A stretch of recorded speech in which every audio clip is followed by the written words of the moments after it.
Il y a trois grandes forces dans le monde. Toutes ces forces, toutes ces puissances, étaient mises en œuvre contre les disciples et contre l'Église. La première de ces puissances est la puissance de la religion. À cette époque, les Juifs étaient très fiers de leur religion. Ils avaient leur temple, leurs sacrifices. Mais tout cela était accompagné d'incrédulité. Ainsi, ils devinrent les plus grands opposants à l'Évangile. Quant au peuple grec, il était très fier de sa connaissance, de sa sagesse. Toutes ces puissances étaient opposées à l'Évangile. Les Romains, les Grecs et les Juifs. Cependant, ils furent vaincus. Comment? Par la prière. Mais ils ne pouvaient résister à sa sagesse et à l'esprit par lequel il parlait. Acte 6:10. La parole du Seigneur se répandait dans tout le pays. Acte 13:49. Les églises se fortifiaient dans la foi et augmentaient en nombre de jour en jour. Acte 16:5. Après qu'on les eut chargés de coups, ils les jetèrent en prison en recommandant au geôlier de les garder sûrement. Le geôlier ayant reçu cet ordre les jeta dans la prison intérieure et leur mit les cèpes aux pieds vers le milieu de la nuit. Paul et Silas priaient et chantaient les louanges de Dieu. Et les prisonniers les entendaient. Acte 16, 23-25. C'était ici une réunion de prière à minuit. Les soldats avaient fouetté les apôtres. Leurs vêtements étaient déchirés.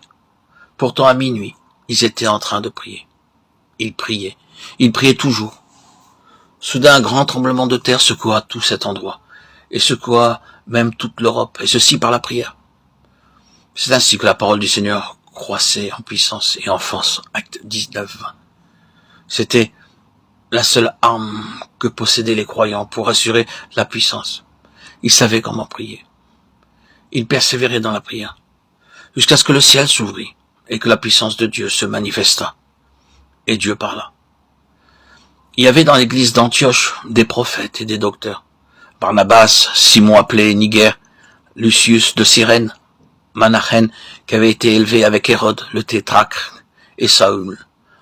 Paul, qui servait le Seigneur dans leur ministère et qu'ils jeûnaient. Le Saint-Esprit dit, « Mettez-moi à part Barnabas et Saül pour l'œuvre à laquelle je les ai appelés. » Acte 13, 1-2. Ils priaient et Dieu parla. « Mettez-moi à part Barnabas et Saül pour l'œuvre à laquelle je les ai appelés. » Par cette seule voix, Dieu envoya le message à toute l'Europe. Ils savaient comment prier. C'est cela le grand besoin de nos jours, apprendre à prier. Prier individuellement, prier corporativement. Prier continuellement et pour chaque chose.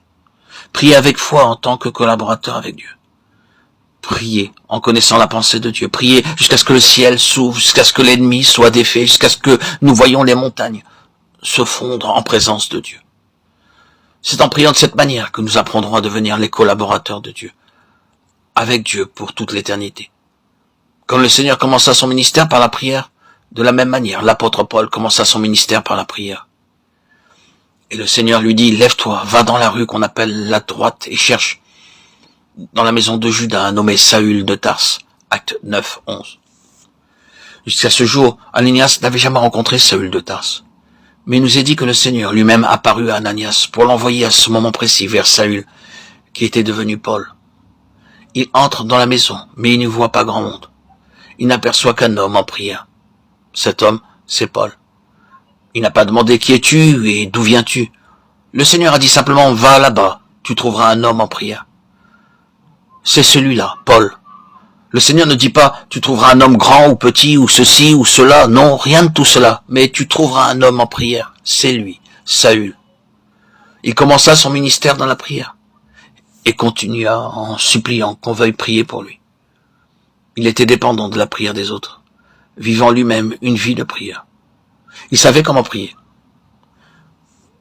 Que le Seigneur veuille nous enseigner ces jours-ci comment prier.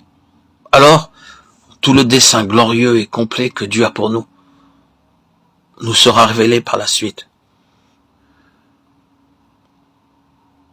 Qui que vous soyez, où que vous soyez, portez votre regard vers le Seigneur. Demandez-lui quelle est sa volonté et agissez selon son dessein, selon sa parole, selon ce qu'il attend de vous. Demandez au Seigneur Jésus, quel est son besoin pour nous? Qu'attend-il de nous? Demandez-lui.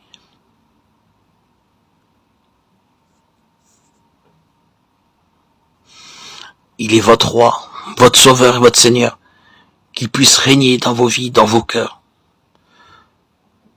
Demandez au Seigneur de régner dans votre vie.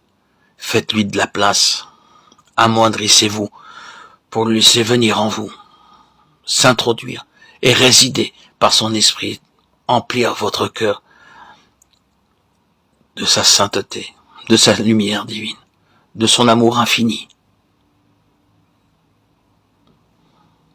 de sa miséricorde merveilleuse. Goûtez aux joies que le Seigneur vous procure. Faites sa volonté. Obéissez à sa parole. Votre cœur s'ouvrira et répandra des fleuves de bénédiction dans vos vies.